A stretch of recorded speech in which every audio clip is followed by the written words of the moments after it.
you so much for joining our session. I know it is the last one of the day, so I promise we will make it as exciting as possible, but I'm pleased to see it's somewhat of a full house.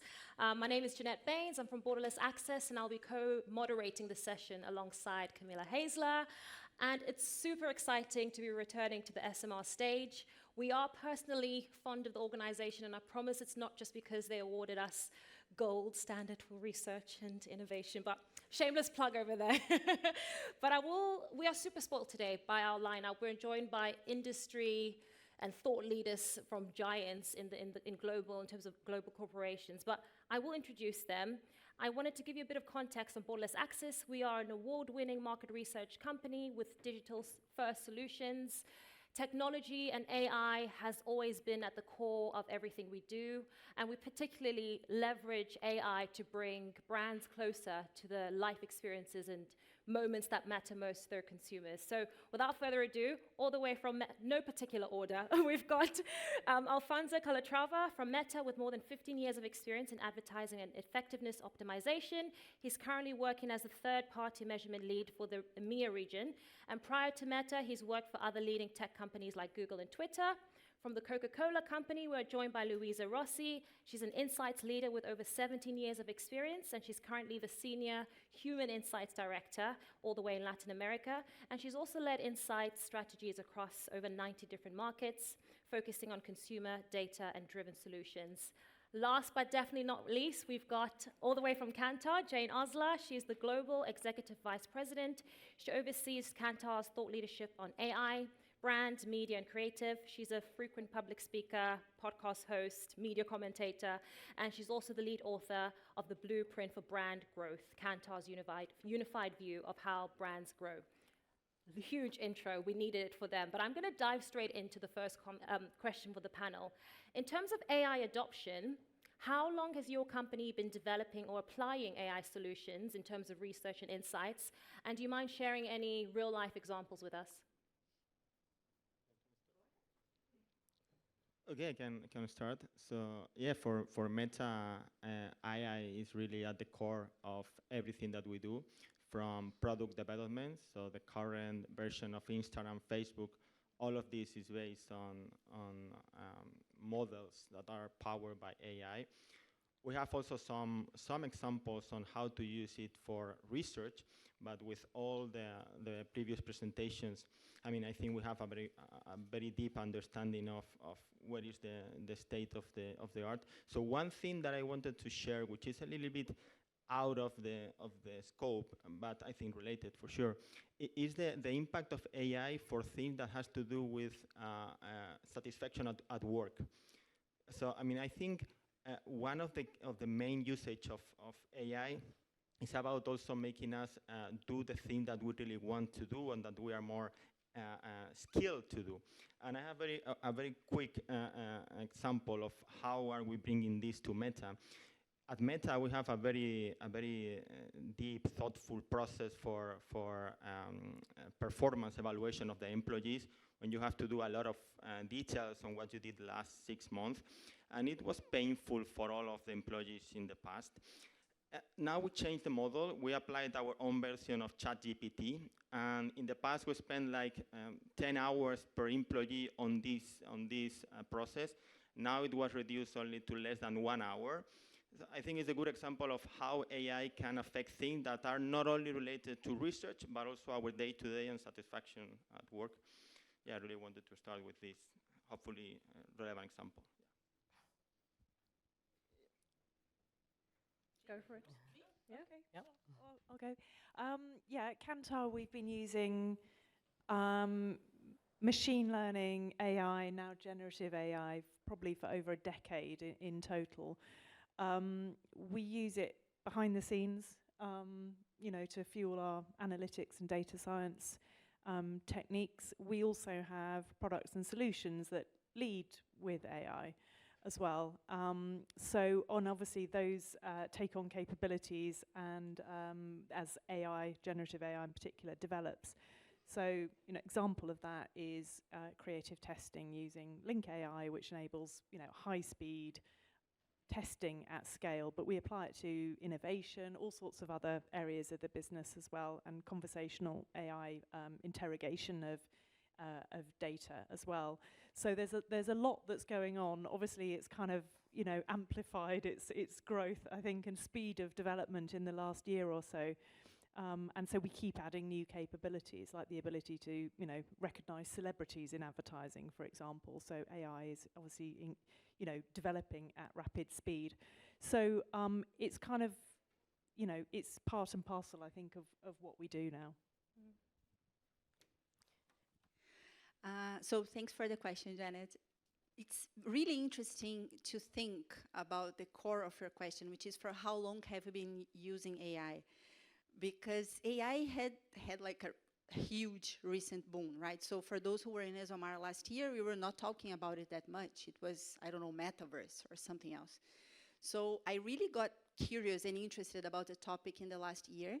And when I started digging a little bit deeper, I've realized that maybe the term is new, but Coke has been using some type of AI for quite a while, and I assume that most of you have also.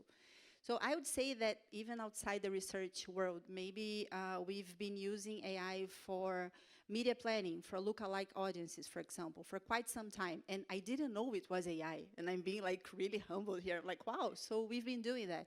The same for clustering social listening data. Again, another probably interesting example on that. On the research space, I would say that it's more recent, and we've been using that for more like eye tracking, shopping investigations. Still not very deep, but mostly what caught more of an attention, or what is it that people look first, and things that are like more tactical decisions, and also for qualitative screening as well, and listening to the previous speakers, kind of something that we've been doing. I would say that the caveat there is that the humans are looped end to end. So even to the scripting portion and also the analytics portion, and again, inspired by the previous colleagues here, it's something we've been using a lot. And listening to you, Afonso, it's so interesting because I believe that one of the biggest barriers we have to break within the topic in the organizations is the fear that some people have. Oh, AI is going to take my job, or something is going to happen, I don't know how to do it. And I love your example on how can we maybe introduce the topic by helping people in their day by day. So from 10 hours to 1 hour, that's like a whole day that you can do something else. And so maybe it's more like a political way on how do we embed AI in the organization by actually helping people and not threatening them. So I think this is an interesting provocation. Yeah, fantastic. Yes, thank you so much. And in what ways can AI unlock breakthroughs and new dimensions of insights that traditional research methods perhaps couldn't access? Anyone, feel free to jump in. I'm going to start again. Thank you. So yeah, following up with what you were saying, I think, and when I talk about technology in general, AI included, I always start with a framework which is not mine, but someone told me, and I really love it, which is that the right formula for proper impact is basically AI, artificial intelligence, plus HI, human intelligence, equals proper intelligence. So I don't think we should think about competition between human and technology. I think they are very synergistic. And it's basically about finding the opportunities to make the most out of it, really. Can I compliment on that one? We never met before. It's the first time we see each other, but it's amazing how connected our thoughts are. Because I was remembering a course we took in Coke in Oxford that maps 7 different types of intelligence, like mathematical intelligence, linguistics. So out of the 7, there are only 2, according to this Gardner framework, that are specific to humans, which is interpersonal connection, which is the ability that we have to interact with each other, and intrapersonal intelligence, which is how we understand ourselves. I personally think it's a waste of time and it's a lost battle for us to fight machines in the 5 dimensions that they are proven to be stronger, faster, and tireless than us. So how can we leverage the fact that we are humans to be more and more humans? And I love the example that was in this course around the medical portion. So AI is perfect on diagnosis. So it's amazing. It's saving lives. We shouldn't be fighting that. We should be focusing on how doctors can potentially relay good or bad messages to the patients. Treat them in a human way, because at the end, that's what we all need. So I think that we should be leveraging the synergies and not fighting. Yeah, I think we have to be really careful in all of these conversations not to confuse efficiency and effectiveness. Because just because you're doing something fast and very quick or at scale doesn't necessarily mean that it's better.